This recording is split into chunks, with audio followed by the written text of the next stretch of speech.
intense. I was a little scared, but it was okay. Still here. So hey there, welcome back to my channel. If you're new here, hi, I'm Ronnie Ocampo, and on this channel we talk all things wildland firefighting, from health and fitness, fire education, mental health, and kind of everything in between. So if you're interested in wildland firefighting, I highly suggest that you subscribe, hit the notification bell so you guys know when I upload, which is on Wednesdays for Wildland Wednesdays. In today's video, I want to do a quick little story time. I think it'd be kind of nice just to sit back and kind of just chat with you guys about some of my experiences when I was doing firefighting. So if you're intimidated, I'll tell you some of my stories.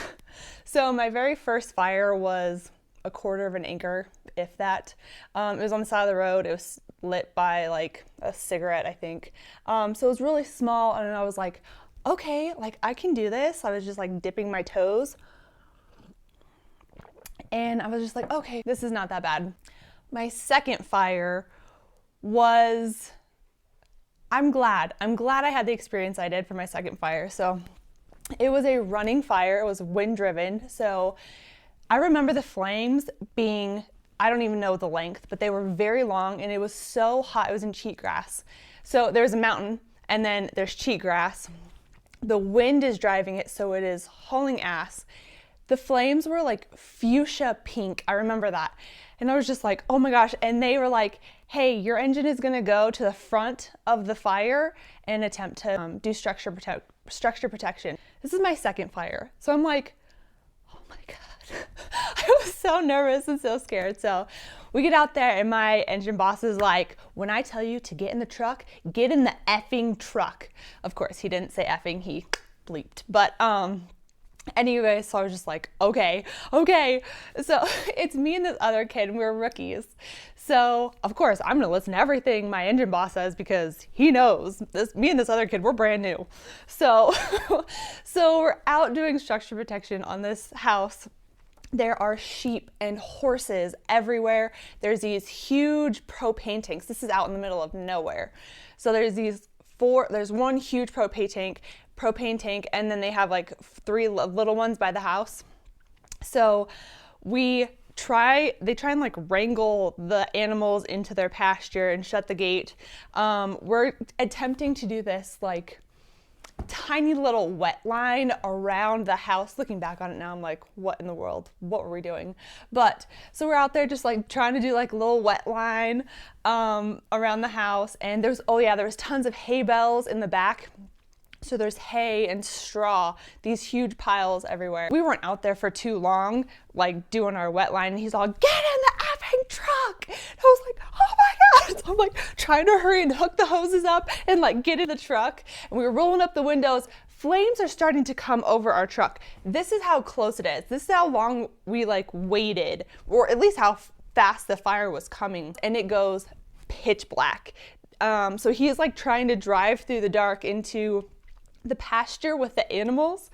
And so we get in, and all of a sudden my eyes were burning. My eyes are just watering. I have snot coming out of my nose. It is pitch black, and I'm like, oh my God, what am I doing? I was like, we're gonna die. We're gonna freaking die. And my engine boss is like, we're not gonna die. Shut up.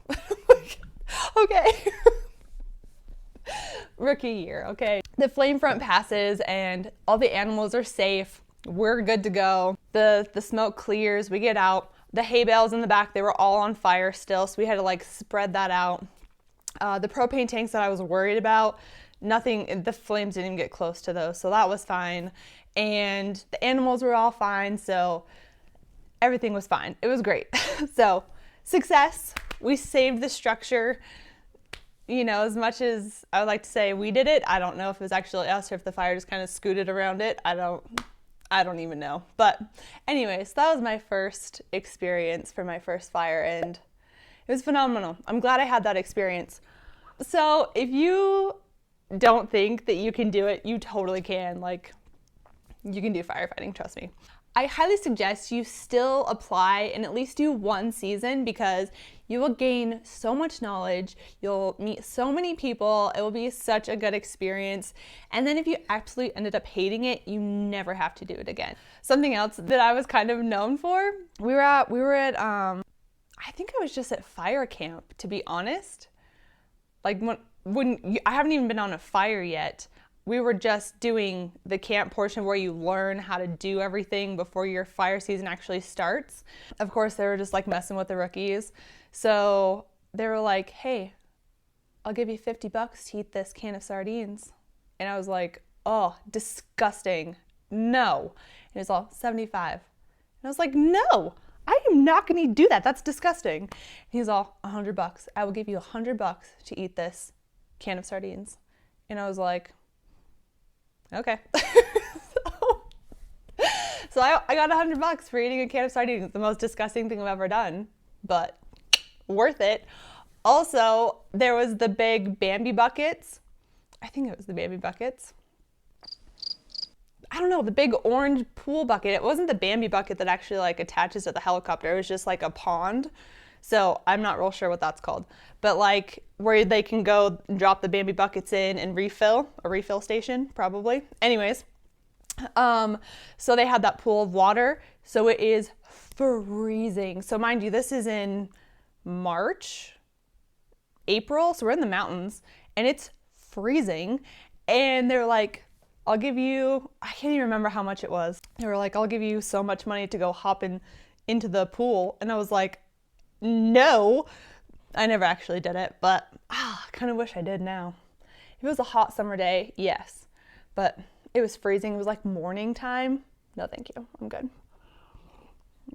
So you can make some money, some extra money doing some things. You have to like do like some crazy ass shit because when you're bored, you guys come up with some dumbass stuff to do.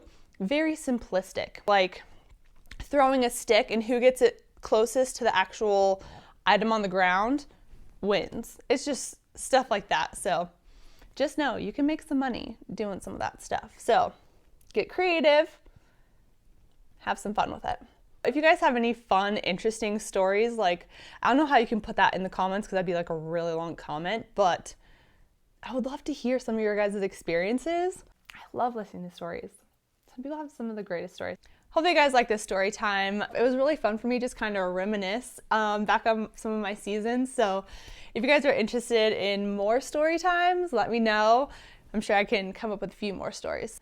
Oh yeah, so I do want to do a video of like an ultimate guide for gift giving for a firefighter because I know Black Friday's coming up and Christmas. So I started to collect things already that I think that you guys would like, but I want to reach out to you guys to say, if there's anything that you're interested in for Christmas, put it down in the comments so I can see if I'll add it to the list. I feel like I have a pretty good list, but I would love to hear from you guys as well. So if there's anything in particular, like I said, I don't know why I keep doing that, put it down in the comments because I would love to hear from you guys.